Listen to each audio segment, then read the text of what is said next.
Welcome, friends. Today, I want to show you something deceptively simple but endlessly powerful. How to take a still image, frozen in MidJourney, and let Runway Gen-4 breathe life into it. We'll generate 5 cinematic scenes together right here in MidJourney. Then we'll carry them over to Runway, add motion with just a few adjustments, and watch them transform. This isn't just about prompts or tools. It's about seeing how motion reshapes story. Let's dive in. Scene 1. For this one, we're creating a futuristic city skyline. On screen, you'll see the prompt used to create the image in MidJourney. Futuristic city skyline at sunrise. Ultra-wide shot, hyper-realistic cinematic lighting, 8K detail. Here's our first still, a skyline at dawn. You can see the towers catching fire as the horizon wakes, the city holding its breath. But notice how static it feels, like a postcard. Beautiful, but locked in place. Now I've modified the prompt slightly for the Gen 4 video animation to add movement. Futuristic city skyline at sunrise, ultra-wide shot, hyper-realistic, cinematic lighting, 8K detail. Soft sunlight shifting across buildings. Subtle cloud movement, gentle lens flares. Now watch as the sunlight crawls across glass.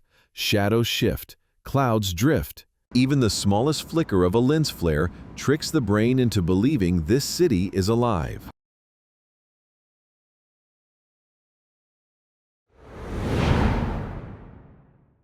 Scene 2, Japanese garden. Here's the second prompt. Serene Japanese garden with koi pond and cherry blossoms. Soft morning light, photorealistic. Stillness here feels almost too perfect. Koi frozen in the water, blossoms paused midair. Now let's modify the prompt to add movement. Serene Japanese garden with koi pond and cherry blossoms, soft morning light. Photorealistic, koi gliding beneath the surface, cherry blossoms drifting in the breeze, water ripples expanding gently. Suddenly, koi glide beneath the surface, ripples expand outward. The still frame relaxes into reality.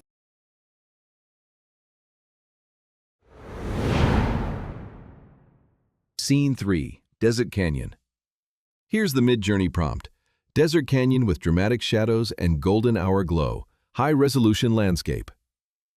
In still form, the desert is monumental. Shadows cut sharp. The canyon feels ancient and still. Now for the Gen 4 version, desert canyon with dramatic shadows and golden hour glow. High-resolution landscape, shadows stretching slowly, warm light pulsing across rock faces, distant heat haze shimmering. But once shadows lengthen and heat begins to shimmer, the canyon stops feeling like a photograph and starts becoming a place you could step into.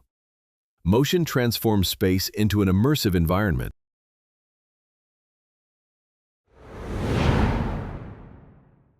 Scene 4, Reading Nook. Here's the prompt. Cozy reading nook with a large window view of snow-covered mountains, cinematic depth of field. Here the stillness almost works. It's cozy, serene, but comfort isn't static. Now let's add motion to this static scene. Cozy reading nook with a large window view of snow-covered mountains. Cinematic depth of field. Snow falling softly outside. Falls softly beyond the glass. The quiet scene begins to move, just enough to feel alive.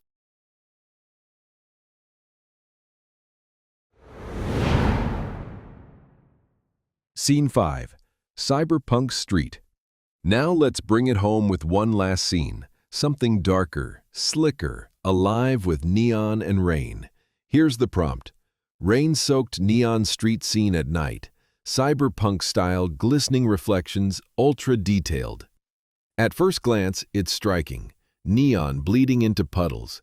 The city's pulse etched in every reflection.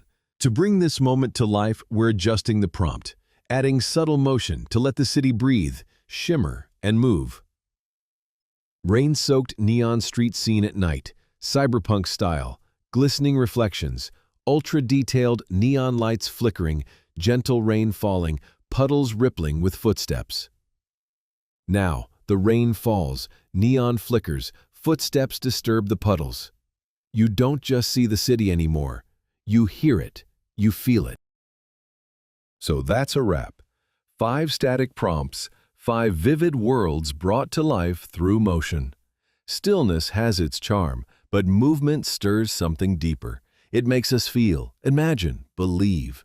So now I'm curious, which scene stuck with you the most? Was it the drifting blossoms, the flicker of neon, or the hush of falling snow? Drop your favorite in the comments and let me know why it spoke to you. Hope you enjoyed the episode. See you in the next one.